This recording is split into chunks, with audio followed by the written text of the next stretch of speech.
నమస్తే. Welcome to our channel. Senior journalist Damu Balaji garu ఉన్నారు. వారితో మాట్లాడదాం. సార్ నమస్తే సార్. నమస్తే. శ్రీతేజ్ ఫాదర్‌కి నిన్న 'పుష్ప' టీమ్ అంటే Allu Arjun and producers and directors వాళ్ళందరూ కలిపి 2,00,00,000 ఇచ్చారు అని తెలుస్తుంది సార్. అంటే ఇది ఎటువైపు వెళ్తుంది? ఇలా చేయడం వల్ల కేస్ నుంచి బయటపడే అవకాశం ఉంటుందా? లేదు అసలు ఎందుకని వీళ్ళు సడెన్‌గా చేంజ్ అయింది కదా సార్. యాహ్! నిన్నటి వరకు ఇష్యూ వేరేలా నడిచింది. నిన్న చూస్తే సడెన్ చేంజ్ కనిపించింది కదా! సో అసలు దీన్ని ఎలా తీసుకోవాలి sir? Yeah! 'Dil Raju' enter అయినాక హ్మ్. సీన్‌లో మార్పొచ్చింది. రెండోది కొంత ఘర్షణ వాతావరణంలోకి వెళ్ళిపోయింది. అంటే ప్రభుత్వానికి, అల్లు అర్జున్‌కి. దాని తర్వాత కాంగ్రెస్ పార్టీ వర్సెస్ అల్లు అర్జున్. హ్మ్. Congress party versus Telugu cinema industry. హ్మ్. ముఖ్యంగా ఆంధ్రప్రదేశ్‌కి సంబంధించిన తెలుగు సినిమా ఇండస్ట్రీ. తెలంగాణది కాదు. సో, అలాగా మారిపోయింది యాక్చువల్‌గా. Okay sir. నిన్న హ్మ్. మొన్న ఎమ్మెల్యే గూడా డెడ్‌లైన్ గూడా పెట్టాడు ఆయన. తర్వాత గాలి వినోద్ కుమార్, ప్రొఫెసర్ గాలి వినోద్ కుమార్ ఆయన సంక్రాంతి లోపల తెలుగు సినిమా వాళ్ళు వెళ్ళకపోతే మేము ఉస్మానియా యూనివర్సిటీకి సంబంధించిన స్టూడెంట్లతో వచ్చి దాడులు చేస్తామని గూడా ఆయన ప్రకటించాడు. హ్మ్. ఇలాగా అంటే నిజానికి దానికి దీనికి ఏమీ సంబంధం లేదు. అల్లు అర్జున్ ఒక థియేటర్‌కి తన సినిమా చూడ్డానికెళ్ళాడు. అవును సార్. అక్కడ తొక్కిసలాట గూడా కాదు నిజానికి. హ్మ్.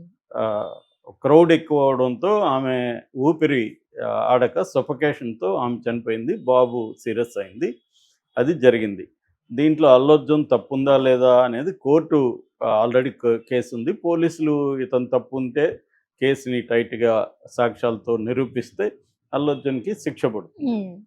ఏదేమైనా అల్లు అర్జున్ అండ్ ప్రభుత్వం లేదా పోలీస్ వ్యవస్థ వీళ్ళిద్దరి మధ్య కోర్టులో తేలాల్సిన వ్యవహారం అది పబ్లిక్‌లోకి వచ్చేసింది. పబ్లిక్‌లో అల్లు అర్జున్‌ని దోషిగా నిలబెట్టాలని కాంగ్రెస్ పార్టీ కావచ్చు, ప్రభుత్వం కావచ్చు హ్మ్. చేసింది. ఎందుకంటే ఎప్పుడు లేని విధంగా అల్లు అర్జున్ తప్పు చేశాడని నిరూపించడం కోసం పోలీస్ డిపార్ట్మెంట్ కూడా వీడియోలు రిలీజ్ చేయడం, ప్రెస్ మీట్లు పెట్టడం, మీరే జడ్జి చేసుకోండి, జడ్జ్ యువర్ సెల్ఫ్ అని వీడియోలు పెట్టడం. ఇవంతా ఏందంటే పబ్లిక్‌లో అల్లు అర్జున్ దోషి. అంటే కోర్ట్ ఏమి తేల్చలేదు ఇంకా. కోర్టు బెయిల్ ఇచ్చింది. ఇంకా అసలు చార్జ్ షీట్ గాని ఏమీ లేదు. ప్రైమరీ ఇన్వెస్టిగేషనే జరుగుతుంది. జరుగుతుంది. అవును సార్. అయినా కూడా అతన్ని తీర్పు ఇచ్చేసిన విధంగా దోషి హ్మ్. అన్న తేల్చేసే విధంగా ప్రభుత్వం గాని, సాక్షాత్తు రేవంత్ రెడ్డి అసెంబ్లీలో మాట్లాడిన పద్ధతి గాని, ఇవన్నీ చేయడంతో పాటు అతని క్యారెక్టర్ అసాసినేషన్ అంటే అతను ఎంత దుర్మార్గుడు, ఎంత క్రూయల్ ఫెలో హ్మ్. ఇవన్నీ గూడా చేయడానికి ఒక నెరేటివ్ కన్‌స్ట్రక్ట్ చేయడం. దీని తర్వాత అతన్ని ఆంధ్ర వాడిగా చిత్రీకరించి ఆంధ్ర వాళ్ళంతా వెళ్ళిపోవాలని చెప్పడం. సినిమా ఇండస్ట్రీ వాళ్ళంతా ఇన్‌సెన్సిటివ్‌గా ఉంటారని చెప్పడం. హ్మ్. ఇలాగ రకరకాల కథనాలు. దాని తర్వాత అసలు ఇతనికి సినిమా యాక్టింగే రాదని చెప్పడం. తర్వాత ఆ సినిమాలో ఏమేమి తప్పులున్నాయి, హ్మ్. పోలీసులను కొడుతున్నారు, ఇంకోటి ఒక స్మగ్లర్ అని చెప్పడం. ఇలా రకరకాల యాంగిల్స్ తీసుకుంది. అవును సార్. ఎప్పుడైనా నేను చాలా సార్లు చెప్పాను. ఒక యుద్ధంలాగా ప్రకటిస్తే, ఆ యుద్ధంలో ఇంకా ఈ ఆయుధాలే వాడాలనేది ఏమి హ్మ్. ఉండదు. విచక్షణ ఏముండదు. అవును సార్. మనం ఎన్ని రకాలుగా ఊహించని పద్ధతులంతా కూడా అటాక్ జరుగుతుంది. హ్మ్. సో, ఈ రెండోది ఏంటంటే అనీవెన్ బ్యాటిల్ ఇది. ప్రభుత్వం ఒక వ్యక్తిని తలుచుకుంటే, ఆ వ్యక్తి ఎంత పెద్దయినా కూడా, హ్మ్. ఆ వ్యక్తికి ఏమన్నా వ్యవస్థల్లో పట్టుంటే తప్ప, ఆ వ్యక్తి ప్రభుత్వాన్ని ఢీకొనడం కష్టం. హ్మ్. వ్యవస్థల్లో పట్టుండే ప్రతిపక్షాలు కొంతవరకు ఢీకొనగలుగుతాయి ఆ! అధికార అవును సార్. పక్షాన్ని. హ్మ్. ఇప్పుడు జగన్‌ని ఇబ్బంది పెడుతుంది అక్కడ కూటమి ప్రభుత్వం. జగన్ హ్మ్. ఎదుర్కోగలుగుతున్నాడు. గతంలో జగన్ ఇబ్బంది పెట్టినప్పుడు చంద్రబాబు ఎదుర్కోగలిగాడు. ఇక్కడ అంతే. రేవంత్ రెడ్డి ఎదుర్కోగలిగాడు. హ్మ్. అంటే పొలిటికల్ పార్టీ ఒక వ్యవస్థ, తనకి కొన్ని వ్యవస్థల్లో తనకు పట్టు ఇవన్నీ ఉంటాయి. హ్మ్. కానీ వ్యక్తిగా అల్లు అర్జున్ ఎంత పెద్ద హీరో ఈ మధ్య కాలంలో ఆయన పాన్ ఇండియా అయ్యాడు గానీ, మామూలుగా అయితే అతను ఒక one of the star heroes in Telugu. అవును సార్.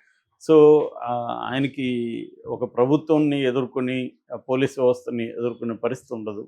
సో, అందుకని అతను గూడా ఫ్యామిలీ గూడా సైలెంట్ అయిపోయారు. సో, ఇది ఇలాగా మనం ఢీకొనడం వల్ల అదేదంటారు పొట్టేలు కొండ అనే హ్మ్. సామెత ఉంది. అవును పొట్టేలెళ్లి సార్. కొండను ఢీకొంటే, పొట్టేలుకే నష్టం కొండకి అవును కాదు. సార్. సో, అవును. ప్రభుత్వం కొండ లాంటిది. దాన్ని ఢీకొంటే వీళ్ళకి నష్టం గదా! ఢీకొనాలని గూడా అనుకోలేదు. అవును అది సార్. అలాగా అయిపోయింది. యాక్చువల్లీ రాజు తలుచుకుంటే దెబ్బలకు ఆ! కొదవ అదే. అంటారు కదా! హ్మ్. యాహ్! ఆ విధంగా ఇప్పుడు రెండోదేందంటే ఇప్పుడు 'దిల్ రాజు' గూడా ఇంత వేగంగా ఎందుకు కదిలాడంటే ఆయన సమస్య హ్మ్. ముడిపడింది. ఎందుకంటే ఈయన రేవంత్ రెడ్డి మరి కోపంలో అన్నాడా, ఏమన్నాడో తెలీదు గానీ అసెంబ్లీలో అసలింకా ఆహ్, ఈ ప్రీమియర్ షోస్. వీళ్ళకిచ్చే బెనిఫిట్ షో హ్మ్. ఇంకా నేను సీఎంగా ఉండేంత వరకు హుహు. బెనిఫిట్ షోలు ఇవ్వను. తర్వాత ప్రత్యేక షోలుండవు. టికెట్ రేట్లు పెంచను. అనేది సీఎంగా ఉన్నంత వరకు అని ఆయన ఒక ప్రతిజ్ఞ చేసినట్టుగా డిక్లేర్ చేసేసారు. దాంతో ఇప్పుడు అందరికంటే భయం ఎవరికంటే దిల్ రాజు సినిమాలు 3 ఉన్నాయి. గేమ్ చేంజర్ ఒకటి రామ్ చరణ్తో, తర్వాత సంక్రాంతికి వస్తున్నామని వెంకటేష్ సినిమా ఒకటి, తర్వాత డాకు మహారాజులో కూడా ఈయన పెట్టుబడులు ఉన్నాయి. సో ఈ 3 సినిమాలకి కానీ ఇప్పుడు ఈ వసతులు లేకపోతే ఈ బెనిఫిట్స్ రాకపోతే ఆయనకి కనీసం 30-40 కోట్లు లాస్ వచ్చే అవకాశం ఉంది. పైగా గేమ్ చేంజర్లో ఆల్రెడీ భయం ఉంది. ఎందుకంటే 500 కోట్ల సినిమా అది, దానికి ఏం బడ్జెట్ రాలేదు. ఈ పుష్ప వల్ల కూడా, పుష్ప 2 ఈ అల్లు అర్జున్ గొడవ వల్ల కూడా దానికి బడ్జెట్ రాకుండా పోయింది. ఇప్పటికి కూడా పుష్ప 2 రూల్ చేస్తూనే ఉంది ఇండియా వైజ్గా. ఆల్రెడీ 1800 కోట్లు అంటే ఈ రోజు డిక్లేర్ అవుతుంది. బాహుబలి 2ను కూడా దాటేసింది. ఇంకా ఉండేది దానికి ఒక అమీర్ ఖాన్ దంగల్ సినిమా ఒకటే పోటీ ఉంది. దంగల్కి 2000 కోట్లు వచ్చాయి. అది కూడా క్రాస్ చేస్తే ఇప్పటివరకు హిస్టరీలో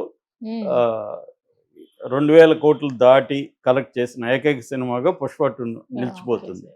సో ఈ నేపథ్యంలో గేమ్ చేంజర్ ఆల్రెడీ శంకర్ ఫ్లాప్లో ఉన్నాడు, ఫామ్ లేదు. ఆల్రెడీ ఇండియన్ 2 ఎంత దారుణమైన ఫ్లాప్ వచ్చిందో చూశారు. అందువల్ల శంకర్తో ఈ సినిమా హిట్ అవుతుందా లేదా అని ఒక భయాందోళన అయితే ప్రొడ్యూసర్గా దిల్ రాజుకు ఉండే అవకాశం ఉంది. సో ఈ నేపథ్యంలో రెండోది ఏంటంటే దిల్ రాజు ఓన్లీ ప్రొడ్యూసరే కాకుండా డిస్ట్రిబ్యూటర్ కూడా అనేక సినిమాలు చేస్తుంటాడు. ఆల్రెడీ ఆయనకి మైత్రి మూవీస్, సితార్ మూవీస్ లాంటి వాళ్ళు ఇటు ప్రొడక్షన్లోనూ ఇటు డిస్ట్రిబ్యూషన్లో కూడా పోటీ ఇస్తున్నారు. సో ఇక థియేటర్ వ్యవహారాల్లో కూడా దిల్ రాజుకి పోటీగా మైత్రి మూవీస్ కూడా థియేటర్ రంగంలోకి దిగిపోయే పరిస్థితి కనిపిస్తుంది. సో అన్ని విధాల టఫ్ సిచ్యువేషన్ దిల్ రాజుకు ఉంది. సో దాంతో ఈయనేమో అవన్నీ ఆవేశంలో ఇచ్చాడా మరి ఆలోచించి ఇచ్చాడు తెలియదు, కానీ ఇచ్చేసాడు, అసెంబ్లీలో ఇచ్చాడు. దాంతో మంచి రెస్పాన్స్ కూడా వచ్చింది రేవంత్ రెడ్డికి. ఈ విషయంలో మాత్రం ప్రజల నుంచి కానీ థియేటర్ ఎగ్జిబిషన్ సెక్టర్ నుంచి కానీ మంచి మద్దతు వచ్చింది.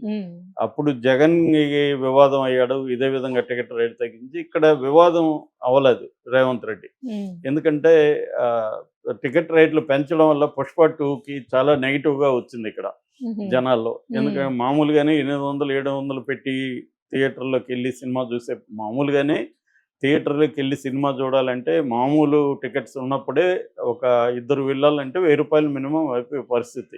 ఎందుకంటే అక్కడ ఒక పాప్కార్న్ తీసుకుంటే 400-300 ఉంటుంది, ఒక కాఫీ తాగితే 300-400 ఉంటుంది. అటువంటి కాంటెక్స్ట్లో టికెట్లు ప్లస్ వెళ్ళిన తర్వాత అక్కడ ఏదో తిని తాకపోతే మళ్ళీ అదొక లోటు లాగా ఉంటుంది. ఫోమా అని చెప్పాను కదా, fear of missing out.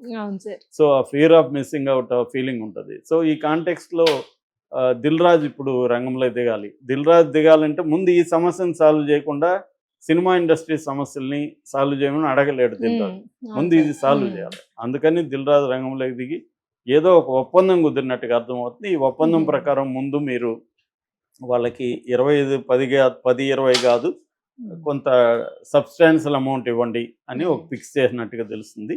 Sukumar 50 లక్షలు, ప్రొడ్యూసర్లు 50 లక్షలు, అల్లు అర్జున్ 1 కోటి రూపాయలు, మొత్తం కలిపి 2 కోట్లు. Pushpa team producer, director, hero కలిపి 2 కోట్ల డబ్బుల్ని ఫిల్మ్ ఛాంబర్కి ఇచ్చినట్టుగా చెప్తున్నారు. ఎందుకంటే ఫిల్మ్ ఛాంబర్ ఇప్పుడు ఈ అబ్బాయికి సంబంధించి సినిమా ఇండస్ట్రీ దగ్గర ఫండ్స్ కలెక్ట్ చేస్తుంది.